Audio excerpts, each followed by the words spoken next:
হালকা বাতাসের ঝোঁকাতে গাছের পাতা নিজেকে ভালোবাসায় দুলিয়ে নিয়ে বেড়ায়। বাতাস তো এই প্রকৃতিকে অনেক ভালোবাসে, প্রকৃতিও বাতাসকে অনেক ভালোবাসে।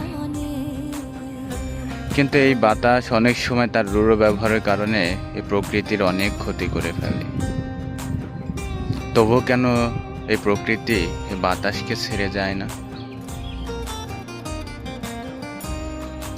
আজ পৃথিবীতে হাজার হাজার সম্পর্ক বিচ্ছেদ হচ্ছে অবিশ্বাসের কারণে। মানুষগুলো আজ এতিম হচ্ছে এই বিশ্বাসের কারণে। অতিরিক্ত বিশ্বাস মানুষকে অতিরিক্ত ঠকিয়ে দেয়। মানুষ তার নিজের অজান্তেই আপন মানুষগুলোর কাছে ঠকে যায়।